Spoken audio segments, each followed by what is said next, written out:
बहुत बढ़िया। एक चिंता थी मुझे टोंगो बजाने की, क्योंकि एक हाथ से मेरे से बजता नहीं है। कोशिश वैसे ही है, बस थोड़ा सा बजा लिया करता था मैं।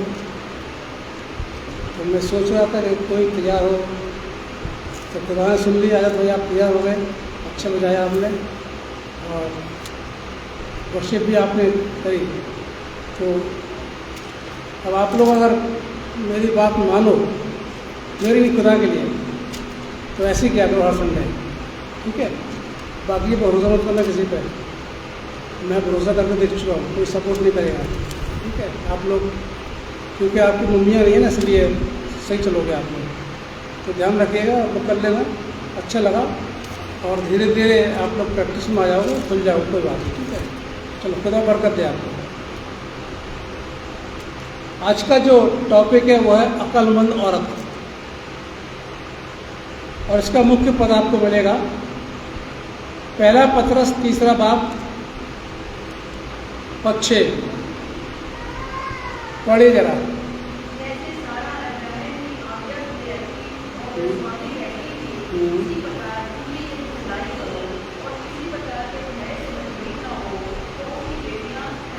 तो उसकी बेटियां ठहरोगी। आइए दुआ मांगे। खुदावन आपका शुक्रिया अदा करते हैं आज के वक्त के लिए जो आपने हमको दिया। इस समय हम आपके वचन पर मनन करने जा रहे हैं, हमारी अगुवाई करना। खुदावन यीशु मसीह के नाम से मांगते हैं, आमीन।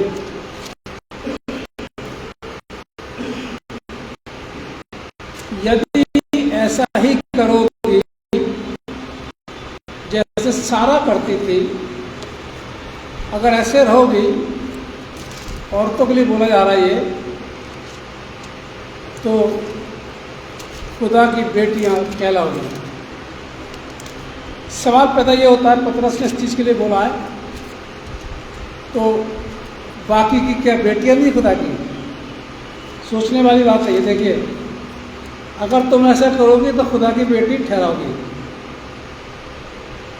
तो बाकी की जो कलीसिया में औरतें हैं, क्या वो खुदा की बेटियां नहीं हैं? नहीं है। रूहानी तरीके से वो खुदा की बेटियां नहीं हैं। अगर वो ऐसा नहीं करती है, तो अगर करती है अच्छी बात है।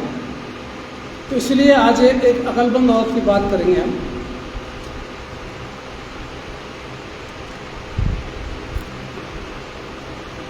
आपने बहुत सी औरतों का व्यवहार देखा होगा, कैसा कैसा रहता है। कुछ औरतों का व्यवहार खुदा की तरफ दिल रहता है, उनका समर्पण रखते हैं तो। कुछ औरतें खुदा से दूर भागती हैं, कुछ औरतें झगड़े करवाती हैं कलीसिया में, परिवार में, रिश्तेदारों में। कुछ औरतें झगड़े रुकवाती हैं,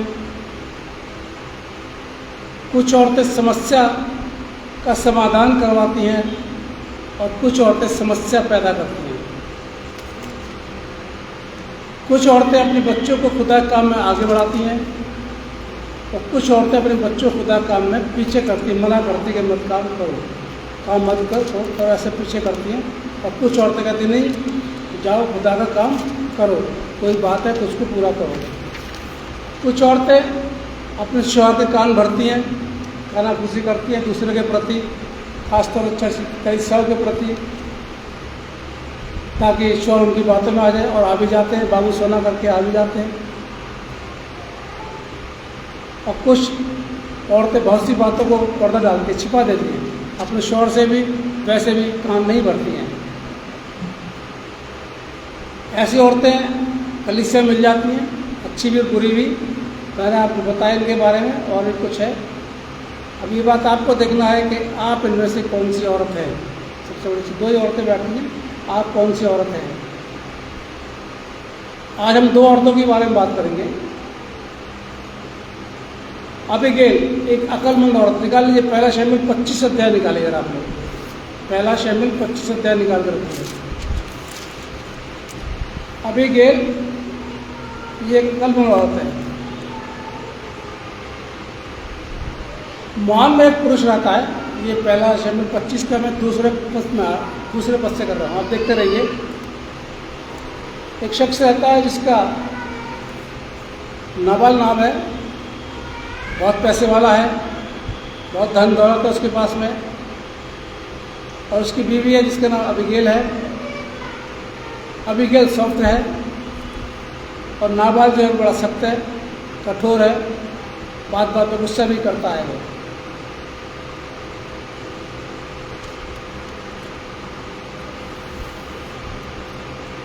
एक बार क्या हुआ कि दाऊद के चरवाहे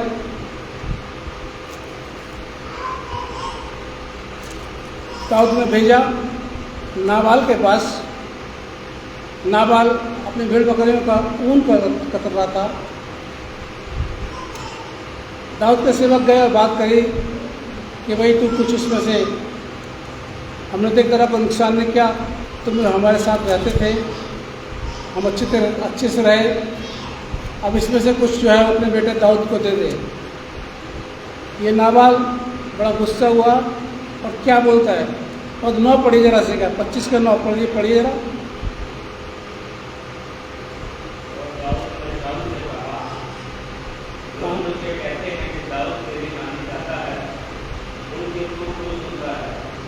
25 का 9 पद पढ़े ना।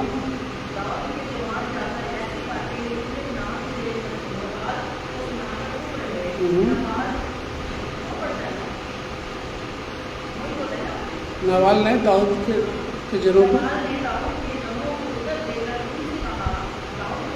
दाऊद कौन है ये बोल रहा है, दाऊद कौन है, यिशै का पुत्र कौन है। आजकल बहुत से दास अपने अपने स्वामी के पास से भाग जाते हैं।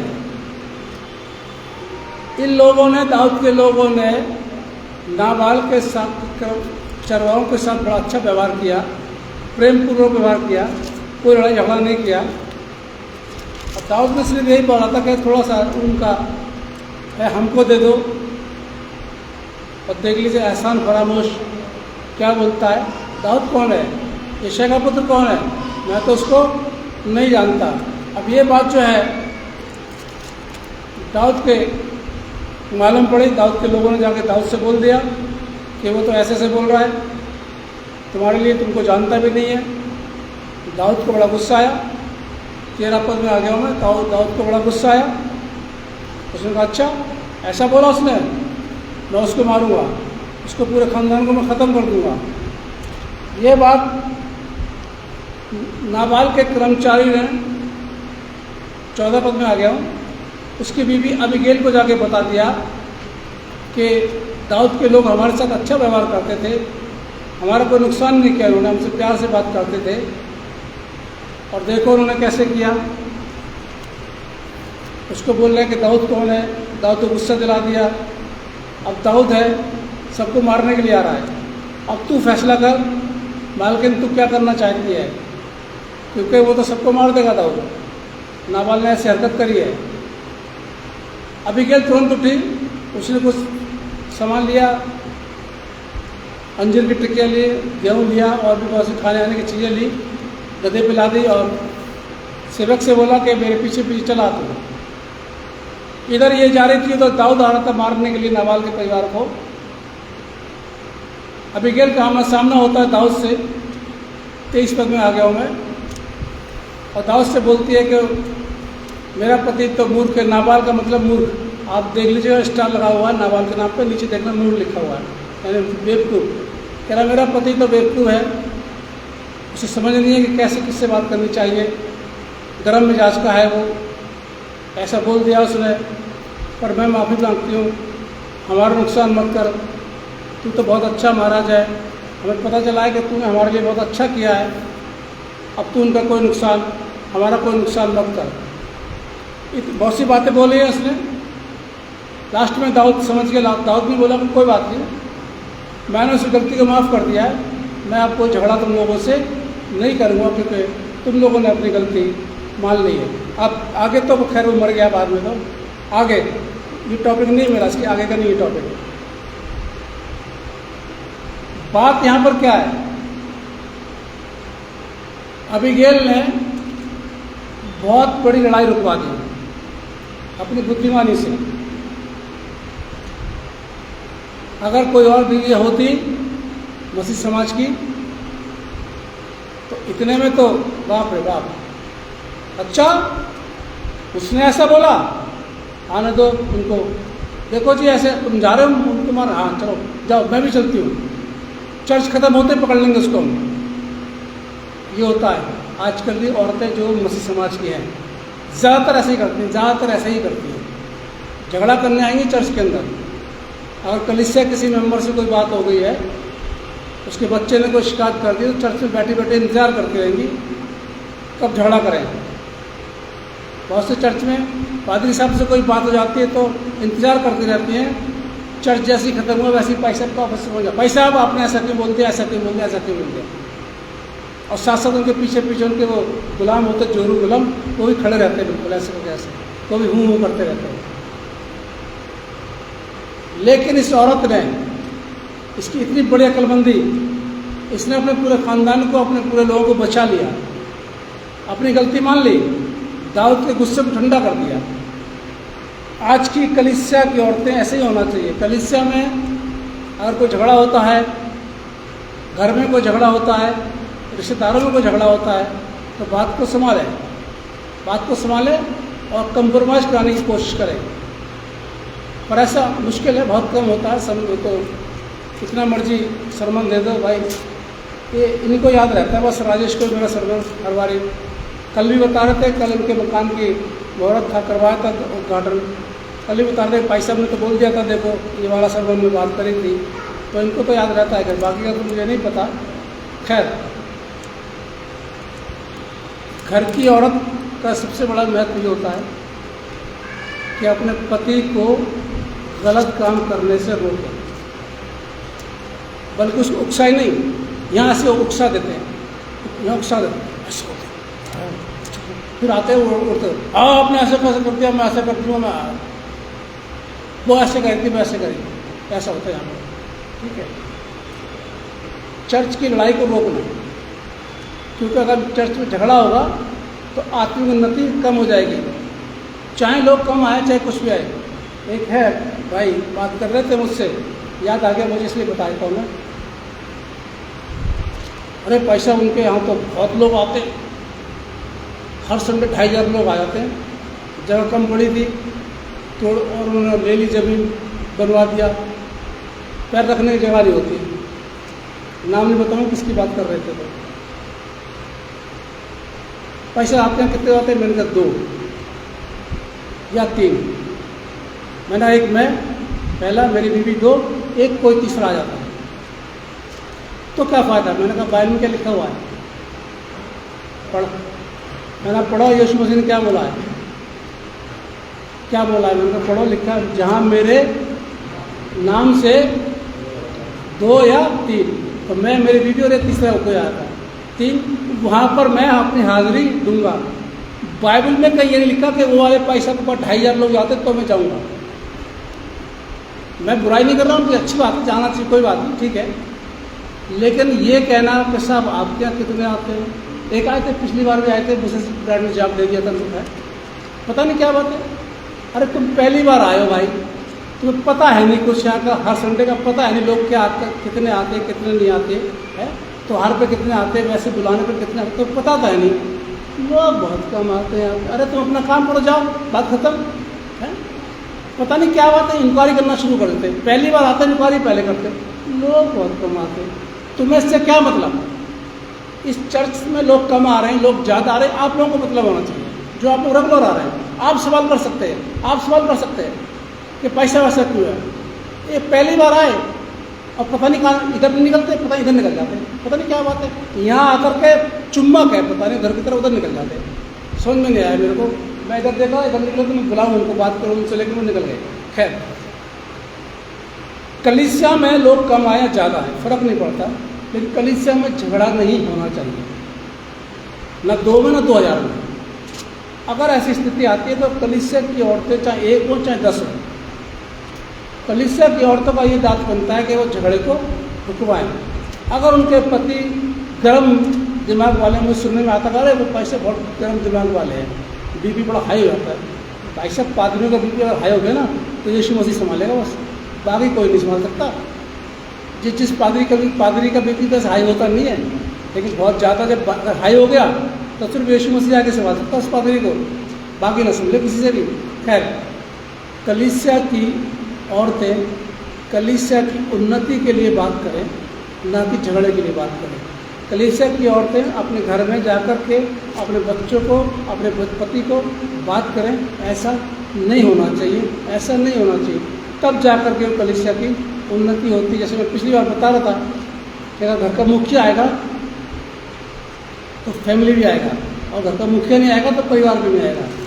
खैर, ये तो हुआ एक औरत अबीगैल को पहला शमीर 25,000 गौर से पढ़िए घर में जाकर के, और अपनी वाइफ को पढ़ाइएगा, घर में जाकर अपनी वाइफ को पढ़ाइए, बड़ा अच्छा है।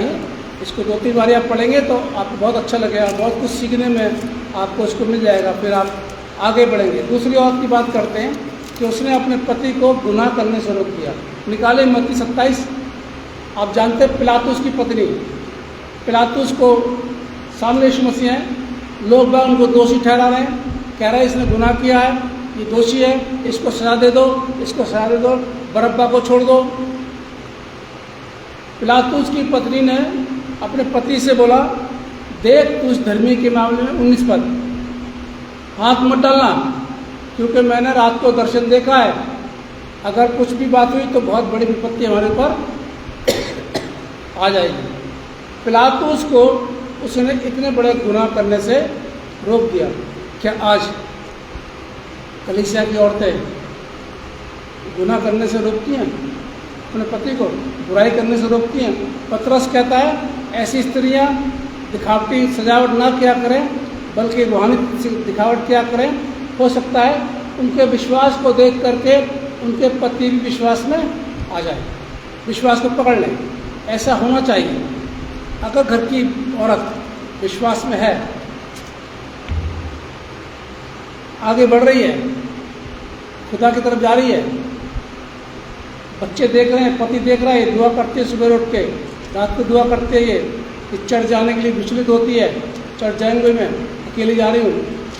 जब घर की औरत ऐसा करेगी तो उसका पति अगर अविश्वासी हैं, उसके बच्चे अगर अविश्वासी हैं, तो वो अपनी माँ को और अपने पत्नी को देख करके विश्वास में आ जाएंगे। ये पतरस से समझा रहा है सबको, ऐसी औरतों को।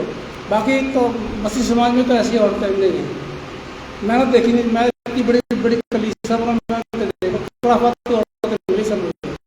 झगड़ा लगाने वाले सब बुरी तरीके से पति को बहकाने वाले, छोटे ऐसे करने वाले पूरी रात बहुत ज़्यादा नहीं, बहुत कम। 100 में से एक मसीह समाज में ऐसी लेडी होगी जो इस तरह की अबीगैल की तरह रहे। बाकी तो इज़बेल की तरह सारी औरतें मिल जाती हैं। खैर, फिर भी कलीसिया की औरतों को बड़े सोच समझ के चलना चाहिए, क्योंकि उनके पीछे उनका परिवार है, उनका पति है और भी है। अगर वो करेंगी जैसा, वैसे ही वो अपने परिवार के लिए भी करेंगी। अगर झगड़ा करवाएंगी, पति को बहकाएंगी, आगे कर देंगी, लड़ाई झगड़ा हो जाएगा तो नुकसान भी होगा। रोके और खुदा की बातों में चले। इसलिए जिससे कान वसूल खुदा कलम वसूल से क्या कहता है, भलाई करो तब तुम खुदा की बेटियां कहलाओगे। दुआ मांगे। खुदा में आपका शुक्रिया अदा करते हैं आपके अनुग्रह के लिए, आपके दया के लिए। आपने हम पर रहम किया और आज कलाम पर आप बरकत देना। जितनों ने सुना उनको सबको आप बरकत देना। खुदा यीशु मसीह के नाम से मांगते हैं, आमीन।